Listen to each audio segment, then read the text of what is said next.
ഇതുപോലൊരു anniversary gift ആർക്കെങ്കിലും കിട്ടിയിട്ടുണ്ടാവും എന്ന് വെച്ച് ഇത് വലിയൊരു ഗിഫ്റ്റോ കാര്യങ്ങളോ ഒന്നുമല്ല. ഞങ്ങളുടെ 12ാമത്തെ വിവാഹ വാർഷികമായിരുന്നു, നാട്ടിലായിരുന്ന സമയത്താണ്. അപ്പോൾ ഇത് എപ്പോഴാണ് എന്നുള്ളത് ഡേറ്റ് ഞാൻ പറയുന്നില്ല, കാരണം കുറച്ച് മുന്നോട്ടായി കഴിഞ്ഞു പോയി അത്. അപ്പോൾ ഇപ്പോഴാണ് എനിക്കിതൊന്ന് പോസ്റ്റ് ചെയ്യാൻ പറ്റിയത്.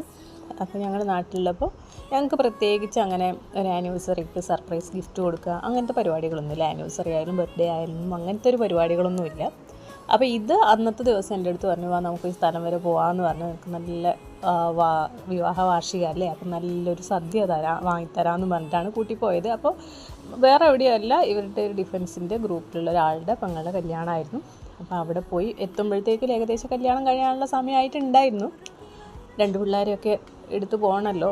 അപ്പോൾ അവിടെ എത്തി. ഇനി എന്നതിന് ശേഷം സദ്യയൊക്കെ കഴിച്ചതിന് ശേഷം ഞങ്ങൾ ചെറുതായിട്ടൊന്ന് കറങ്ങാമെന്നുള്ള രീതിക്ക് പോയി. എവിടെ പോയി എന്ന് വെച്ചാൽ വയനാട് ചുരം കാണാൻ പ്രത്യേകിച്ചൊന്നും ഉണ്ടായിട്ടല്ല. അവിടെ പോയി അവിടെ നിന്നൊരു തട്ടുകടയിൽ പോയി ഒരു ചായയൊക്കെ കുടിച്ച് തിരിച്ച് വരുന്നൊരു സുഖം. അങ്ങനെ ഞങ്ങളുടെ നാട്ടിലുള്ള പോകുന്ന ആൾക്കാർക്ക് അത് മനസ്സിലാവും. അപ്പോൾ അവിടെ പോയി തട്ടുകടയിൽ പോയി അവിടെ നിന്ന് കുറേ വെറൈറ്റി കാടമുട്ടയും അങ്ങനെയുള്ള കുറച്ച് ഐറ്റംസൊക്കെ കഴിച്ചു.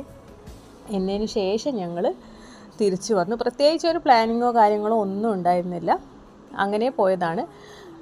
പുറത്തുനിന്ന് ഫുഡ് കഴിക്കാമെന്നുള്ള ഉദ്ദേശം ഉണ്ടായിരുന്നു, പക്ഷേ നല്ല സദ്യ കിട്ടിയപ്പോൾ അതും വേണ്ടാന്ന് വെച്ചു. എന്നതിന് ശേഷം ഞങ്ങളൊരു മൂവിക്ക് പോയി. അന്ന് റിലീസ് ചെയ്യുന്നൊരു മൂവിയായിരുന്നു. മൂവി ഏതാണെന്നുള്ളത് ഞാൻ പറഞ്ഞല്ല.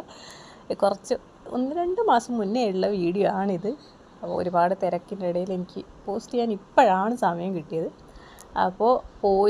അപ്പോൾ എന്തായാലും ആനിവേഴ്സറി അല്ലേ എന്നുള്ള രീതിക്ക് ഫുഡ് ഓർഡർ ചെയ്തിട്ടുണ്ടായിരുന്നു. അപ്പോൾ ഞങ്ങൾ മൂവി കഴിഞ്ഞ് തിരിച്ചെത്തുമ്പോഴത്തേക്കും ഫുഡ് വീട്ടിലെത്തിയിട്ടുണ്ടായിരുന്നു.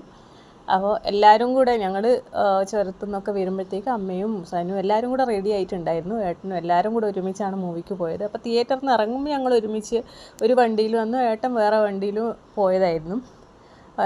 അപ്പോൾ ഏട്ടൻ തിരിച്ചെത്തിയത് പ്രതീക്ഷിക്കാണ്ടൊരു സർപ്രൈസായിട്ടൊരു കേക്കൊക്കെ കൊണ്ടായിരുന്നു. അപ്പം പിന്നെ ഋഷി ഉറങ്ങിപ്പോയിട്ടുണ്ടായിരുന്നു.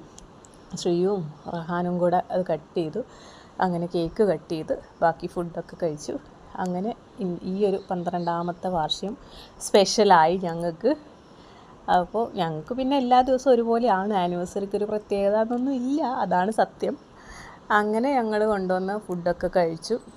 അങ്ങനെ ഇനിയുള്ള വർഷങ്ങളും ഇതേപോലെ തന്നെ അടിയും പിടിയും സന്തോഷവും സ്നേഹവും ഒക്കെ ആയിട്ട് മുന്നോട്ട് പോട്ടെ എന്ന് വിചാരിക്കുന്നു. അപ്പോൾ പ്രതീക്ഷിക്കാത്ത ഒരു കല്യാണ സദ്യയും കേക്കും കാര്യങ്ങളൊക്കെ കിട്ടി. സന്തോഷത്തോടെ അന്നത്തെ ഒരു ദിവസം കഴിഞ്ഞു. അപ്പോൾ ബൈ.